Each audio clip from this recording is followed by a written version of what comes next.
നമ്മുടെ വൃക്കകൾ അപതാളത്തിലാണ് എന്ന് സൂചിപ്പിക്കുന്ന പ്രധാന ലക്ഷണങ്ങൾ എന്തൊക്കെയാണെന്ന് നോക്കാം. ഒന്നാമത്തേത്, രാത്രി അമിതമായി മൂത്രമൊഴിക്കുന്നത് പ്രമേഹത്തിന്റെ ലക്ഷണം മാത്രമല്ല, നമ്മുടെ വൃക്കകൾക്ക് എന്തെങ്കിലും തകരാറുണ്ടെങ്കിലും അങ്ങനെ സംഭവിക്കാം.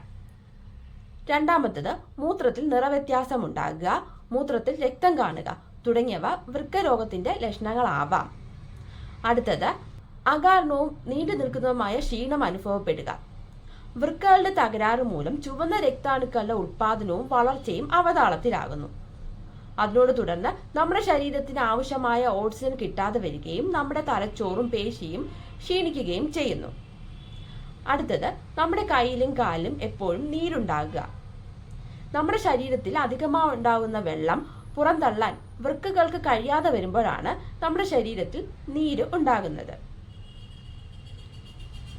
അടുത്തത്, നടുവേദന, പേശിവേദന, ഇടുപ്പ് വേദന തുടങ്ങിയവ വൃക്കരോഗത്തിന്റെ ലക്ഷണങ്ങളാകാം.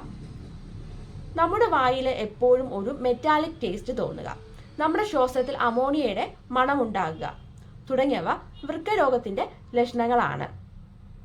നമ്മുടെ രക്തത്തിലുള്ള മാലിന്യം നീക്കം ചെയ്യാൻ വൃക്കകൾക്ക് കഴിയാതെ വരുമ്പോഴാണ് നമുക്ക് വിശപ്പും രുചിയും നഷ്ടപ്പെടുന്നത്. എപ്പോഴും ഛർദ്ദിക്കാനുള്ള ഒരു ടെൻഡൻസി ഉണ്ടാകുക. ഇതെല്ലാം വൃക്കരോഗത്തിന്റെ ലക്ഷണങ്ങളാണ്. ഇനി നമുക്ക് വൃക്കരോഗം വരാതിരിക്കാൻ എന്തൊക്കെ ചെയ്യാൻ കഴിയും എന്ന് നോക്കാം. ഒന്നാമത്തേത്, നിങ്ങൾക്ക് രക്തസമ്മർദ്ദമുണ്ടെങ്കിൽ ശരിയായ രീതിയിൽ ചികിത്സ നേടുക. രണ്ടാമത്തേത്, പ്രമേഹമുള്ളവരാണെങ്കിൽ നിങ്ങൾ അതിന് ചികിത്സ നേടുക, ആവശ്യഘട്ടങ്ങളിൽ ഇൻസുലിൻ ഉപയോഗിക്കുക. അടുത്തത്, ഒരു ഡോക്ടറിന്റെ നിർദ്ദേശമില്ലാതെ ഒരിക്കലും മരുന്ന് വാങ്ങി കഴിക്കരുത്. പുകവലി ഉപേക്ഷിക്കുക. മദ്യപാനവും ലഹരിയും അവോയ്ഡ് ചെയ്യുക. കൊഴുപ്പ് കുറഞ്ഞ ആഹാരങ്ങൾ കഴിക്കുക.